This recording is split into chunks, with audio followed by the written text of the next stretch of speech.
Hello friends, ಐಶೂಸ್ ರೆಸಿಪಿಗೆ ನಿಮಗೆಲ್ಲರಿಗೂ ಸ್ವಾಗತ. ಇವತ್ತಿನ ರೆಸಿಪಿ ಬಂದುಬಿಟ್ಟು ಬೀನ್ಸ್ ಕರಿ. ಬೀನ್ಸ್ ಕರಿನ ಹೇಗೆ ಮಾಡಬೇಕು ಅಂತ ನಾನು ಹೇಳ್ಕೊಡ್ತೀನಿ. ವೆರಿ ಈಸಿ ಆ್ಯಂಡ್ ಸಿಂಪಲ್ಲಾಗಿ ಕ್ವಿಕ್ಲಿಯಾಗಿ ಮಾಡ್ಕೊಳ್ಳುವಂಥ ರೆಸಿಪಿ ಇದು ಎಲ್ಲರ ಜೊತೆಯೂ ತುಂಬ ಚೆನ್ನಾಗಿರುತ್ತೆ ಕಾಂಬಿನೇಷನ್. ವಿಡಿಯೋನ ಸ್ಕಿಪ್ ಮಾಡದೆ ಪೂರ್ತಿಯಾಗಿ ನೋಡಿ. ಮತ್ತು ಈ ವಿಡಿಯೋ ನಿಮಗೆ ಇಷ್ಟ ಆದರೆ ವಿಡಿಯೋಗೊಂದು ಲೈಕ್ ಕೊಡಿ ಮತ್ತು ಚಾನಲ್ಗೆ ಸಬ್ಸ್ಕ್ರೈಬ್ ಮಾಡ್ಕೊಳ್ಳಿ. ಬನ್ನಿ ಹೇಗೆ ಮಾಡೋದು ಅಂತ ನೋಡ್ಕೊಂಡು ಬರೋಣ. ನೋಡಿ, ಮೊದಲು ಬೀನ್ಸ್ ತೊಗೊಂಡ್ಬಿಟ್ಟು ಈ ಥರ ಮುಂದಿಂದಿರುವಂಥ ದಂಟನ್ನ ತೆಗೆದುಬಿಡಬೇಕು. ತೆಗೆದುಬಿಟ್ಟು ಬೀನ್ಸ್ನ ಚಿಕ್ಕ ಚಿಕ್ಕದಾಗಿ ಕಟ್ ಮಾಡ್ಕೊಳ್ಳಿ.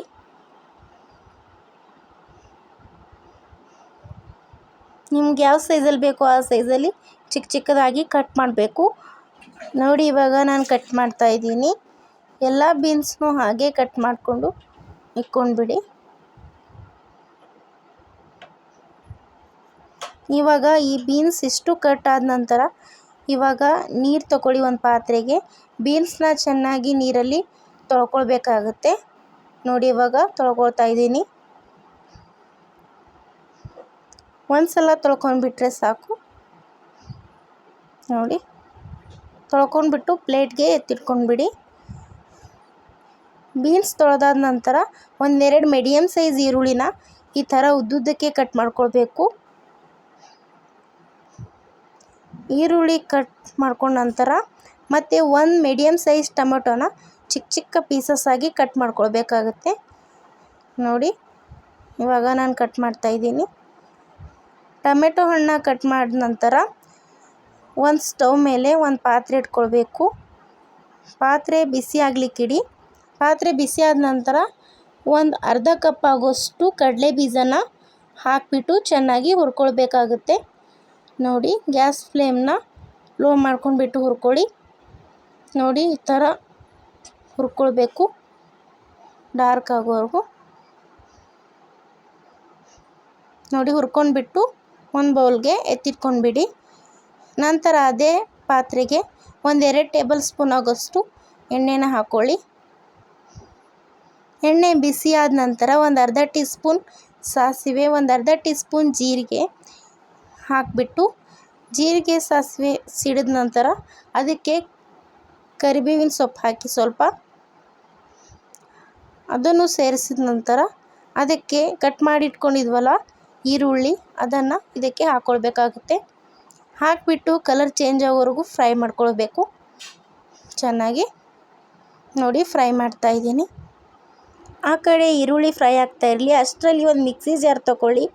ನಾವು ಹುರ್ಕೊಂಡಿದ್ವಲ್ಲ ಕಡಲೆ ಬೀಜ, ತಣ್ಣಗಾದ್ಮೇಲೆ ಅದಕ್ಕೆ ಮಿಕ್ಸಿಗೆ ಹಾಕಿ ಪೌಡ್ರ್ ಮಾಡ್ಕೊಂಡು ಬನ್ನಿ. ನೋಡಿ, ಈ ಥರ ಮಿಕ್ಸಿ ಮಾಡ್ಕೊಂಡು ಬಂದಿದ್ದೀನಿ. ನೋಡಿ, ಈರುಳ್ಳಿ ಸಹ ಲೈಟಾಗಿ ಗೋಲ್ಡನ್ ಬ್ರೌನ್ ಕಲರ್ ಬಂದಿದೆ. ಇವಾಗ ಇದಕ್ಕೆ ನಾವು ಕಟ್ ಮಾಡಿ ಇಟ್ಕೊಂಡಿದ್ವಲ್ಲ ಬೀನ್ಸ್ನ, ಅದನ್ನು ಸೇರಿಸ್ಕೊಳ್ಳಿ. ಸೇರಿಸ್ಬಿಟ್ಟು ಒಂದು ಸಲ ಚೆನ್ನಾಗಿ ಮಿಕ್ಸ್ ಮಾಡ್ಕೊಳ್ಬೇಕು. ಮಿಕ್ಸ್ ಮಾಡಿಬಿಟ್ಟು ಒಂದು 2 ಮಿನಿಟ್ಸ್ ಎಣ್ಣೆಯಲ್ಲಿ ಹಾಗೆ ಫ್ರೈ ಆಗೋಗ್ಬಿಡಿ. ಗ್ಯಾಸ್ ಫ್ಲೇಮ್ನ ಲೋ ಮಾಡಿ ನಿಧಾನಕ್ಕೆ ಫ್ರೈ ಮಾಡ್ಕೊಳ್ಳಿ. 2 ಮಿನಿಟ್ಸ್ ಆದ ನಂತರ ಅದಕ್ಕೆ ಒಂದು ಅರ್ಧ ಟೀ ಸ್ಪೂನ್ ಉಪ್ಪು, ಒಂದು ಚಿಟಿಕೆಯಷ್ಟು ಅರಿಶಿನ ಮತ್ತು 1 ಟೀ ಸ್ಪೂನ್ ಶುಂಠಿ ಬೆಳ್ಳುಳ್ಳಿ ಪೇಸ್ಟ್, ಇವು ಮೂರನ್ನು ಹಾಕಿ ಚೆನ್ನಾಗಿ ಒಂದು ಸಲ ಮಿಕ್ಸ್ ಮಾಡಿಬಿಟ್ಟು ಅದನ್ನು ಹಾಗೆ ಫ್ರೈ ಮಾಡ್ಕೊಳ್ಬೇಕು.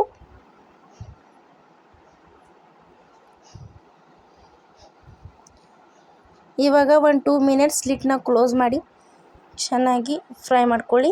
ನೀರು ಹಾಕಬಾರ್ದು, ಹಾಗೆ ಫ್ರೈ ಮಾಡ್ಕೊಳ್ಬೇಕು ಚೆನ್ನಾಗಿ ಸಾಫ್ಟ್ ಆಗೋವರೆಗೂ. ಮತ್ತು ಇವಾಗ 1-2 ಟೀ ಸ್ಪೂನ್ ಅಚ್ಚ ಖಾರದ ಪುಡಿ ಮತ್ತು ಕಟ್ ಮಾಡಿ ಇಟ್ಕೊಂಡಿದ್ವಲ್ಲ ಟೊಮೆಟೊನ ಇವಾಗ ಇದಕ್ಕೆ ಸೇರಿಸ್ತಾ ಇದ್ದೀನಿ. ಅದನ್ನು ಹಾಕಿಬಿಟ್ಟು ಒಂದು ಸಲ ಚೆನ್ನಾಗಿ ಮಿಕ್ಸ್ ಮಾಡ್ಕೊಳ್ಳಿ.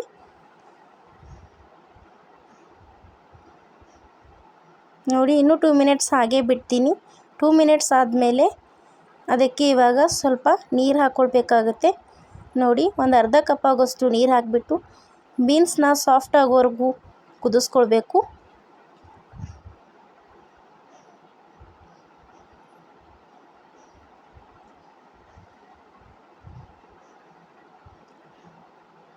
ನೋಡಿ, ಇವಾಗ ಮಿಕ್ಸ್ ಮಾಡ್ಕೊಂಡ್ಬಿಟ್ಟು ಮತ್ತೆ ಒಂದು 2 ಮಿನಿಟ್ಸ್ ಹಾಗೆ ಬಿಡಿ. 2 ಮಿನಿಟ್ಸ್ ಆದಮೇಲೆ ಇನ್ನೂ ಸ್ವಲ್ಪ ನೀರು ಬೇಕು ಅನ್ನಿಸಿದ್ರೆ ನೀವು ಹಾಕ್ಕೊಳ್ಳಿ. ಸ್ವಲ್ಪ ನೀರು ಹಾಕಿಬಿಟ್ಟು ನಾನು ಇನ್ನೂ ಸ್ವಲ್ಪ ಸಾಫ್ಟ್ ಮಾಡ್ತಾಯಿದ್ದೀನಿ. ಮತ್ತು ಒಂದು ಅರ್ಧ ಟೀ ಸ್ಪೂನ್ ಧನಿಯಾ ಪೌಡರ್ನ ಹಾಕ್ತಾಯಿದ್ದೀನಿ. ನೋಡಿ, ಎಣ್ಣೆ ಬಿಡಬೇಕು, ಅಲ್ಲಿವರೆಗೂ ಫ್ರೈ ಮಾಡಬೇಕು. ಬೀನ್ಸ್ ಸಾಫ್ಟ್ ಆಗೋವರೆಗೂ ನೀವು ಫ್ರೈ ಮಾಡ್ತಾನೆ ಇರಿ. ಮಧ್ಯದಲ್ಲಿ ಈ ಥರ ಮಿಕ್ಸ್ ಮಾಡ್ಕೊಂಡ್ಬಿಟ್ಟು ಚೆನ್ನಾಗಿ ಫ್ರೈ ಮಾಡ್ಕೊಳ್ಳಿ. ಇವಾಗ ಬೀನ್ಸ್ ಎಲ್ಲ ಚೆನ್ನಾಗಿ ಫ್ರೈ ಆದ ನಂತರ ಇವಾಗ ನಾವು ರುಬ್ಬಿಟ್ಕೊಂಡ್ಬಿಟ್ವಲ್ಲ ಕಡಲೆ ಬೀಜದ ಪೌಡರ್, ಅದನ್ನು ಸೇರಿಸ್ಕೊಳ್ಳಿ. ಲಾಸ್ಟ್ಗೆ ಸೇರಿಸ್ಬಿಟ್ಟು ಅದಕ್ಕೆ ಒಂದು ಸ್ವಲ್ಪ ನೀರು ಹಾಕಬೇಕಾಗುತ್ತೆ. ನೀರು ನೀವು ಎಷ್ಟು ಬೇಕೋ ಅಷ್ಟು ಅಡ್ಜಸ್ಟ್ ಮಾಡಿಕೊಂಡು ಹಾಕ್ಕೊಳ್ಬೇಕಾಗುತ್ತೆ ಗ್ರೇವಿಗೆ. ನೋಡಿ, ನಾನಿವಾಗ 1 ಕಪ್ ಆಗೋಷ್ಟು ನೀರನ್ನ ಹಾಕ್ತಾಯಿದ್ದೀನಿ. ಹಾಕ್ಬಿಟ್ಟು ಇನ್ನೂ ಒಂದು 5 ಮಿನಿಟ್ಸ್ ಅದನ್ನು ಚೆನ್ನಾಗಿ ಕುದಿಸ್ಕೊಳ್ತೀನಿ. ಇನ್ನೊಂದು 5 ಮಿನಿಟ್ಸ್ ಕುದ್ದಾದ ನಂತರ ಬೀನ್ಸ್ ಪಲ್ಯ ರೆಡಿ ಆಗುತ್ತೆ. ನೋಡಿ, ಇವಾಗ ಇದು ಕುದೀತಾ ಇದೆ. ನೋಡಿ, ಫುಲ್ಲಾಗಿ ಎಣ್ಣೆ ಬಿಟ್ಕೊಂಡು ತುಂಬ ಚೆನ್ನಾಗಿ ಬೆಂದ್ಬಿಟ್ಟಿದೆ. ನೋಡಿ, ಇವಾಗ ಇದು ರೆಡಿಯಾಗಿದೆ. ತುಂಬ ಚೆನ್ನಾಗಿ ಬರುತ್ತೆ ಈ ರೆಸಿಪಿ. ನೀವು ಒಂದು ಸಲ ಟ್ರೈ ಮಾಡಿ. ನಿಮಗೂ ಈ ರೆಸಿಪಿ ತುಂಬ ಇಷ್ಟ ಆಗುತ್ತೆ. ಒಂದು ಸಲ ಟ್ರೈ ಮಾಡಿ, ಹೇಗೆ ಬಂದಿದೆ ಅಂತ ನನಗೆ ಕಮೆಂಟ್ ಮಾಡಿ. ನೋಡಿ, ಇವಾಗ ಸರ್ವ್ ಮಾಡ್ತಾಯಿದ್ದೀನಿ. ಇದನ್ನು ನೀವು ಎಲ್ಲ ಜೊತೆನೂ ತಿನ್ಬೋದು. ಎಲ್ಲ ಜೊತೆ ತುಂಬ ಕಾಂಬಿನೇಷನ್ ತುಂಬ ಚೆನ್ನಾಗಿರುತ್ತೆ.